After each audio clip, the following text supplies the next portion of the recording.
All right, first things first, we need to clearly define the problem. What is this logical trap that we need to get our heads around? This right here, this is the heart of the whole issue.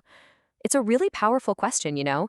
It cuts right to the core of how we justify belief in anything. If a text's only proof is itself, how can you possibly test if what it's saying is true? And this illustrates that fallacy perfectly.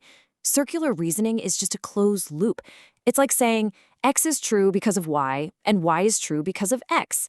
It's an argument that goes nowhere because it assumes the very thing it's trying to prove. Okay, so before we even dive into the text itself, let's step outside for a second. Let's look at an external perspective.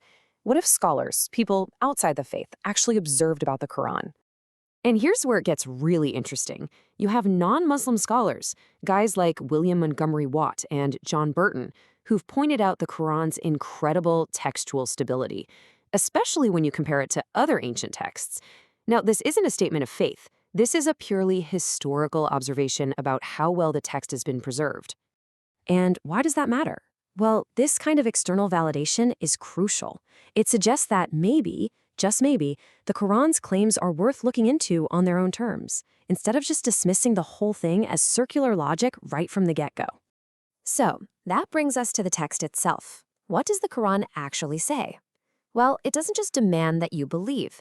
Instead, it offers a series of challenges. You could almost call them built-in tests that actually invite you to scrutinize it. In fact, the text itself outlines at least 3 different ways it says you can test it. There's a challenge based on its language and style, a test to check for its internal consistency, and another test to see how it aligns with the world we can actually observe. Let's break each of those down. Okay, the first test is a literary one.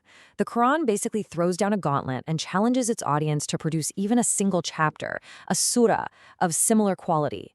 Now, you have to remember, this was in a culture that absolutely revered poetry and language.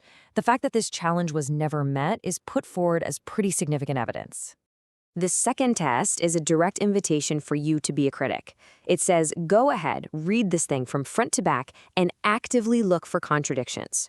The argument is that a book revealed over 23 years, covering everything from theology and law to history and personal stories, would be full of inconsistencies if it were just written by a human.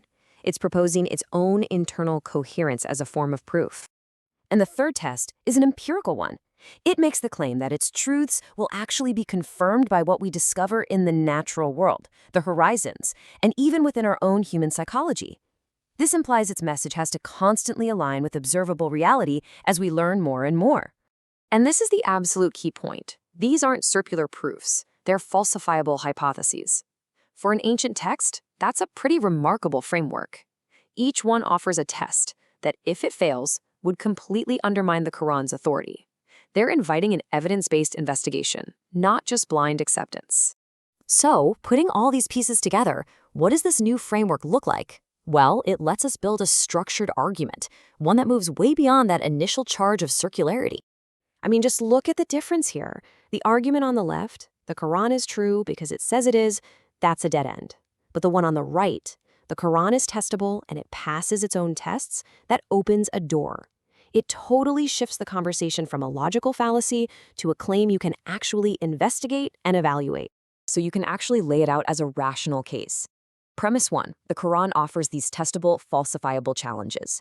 Premise 2, for centuries, these challenges have arguably remained unmet.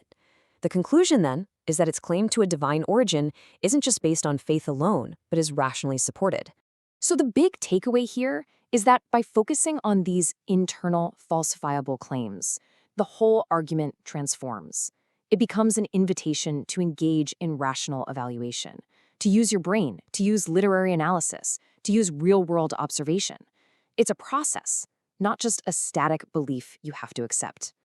And that brings us to the final question. If the Quran presents itself not as a book to be blindly followed, but as a text that is meant to be tested, then the most rational response, whether you're a skeptic, a believer, or just curious, is to actually take it up on that offer.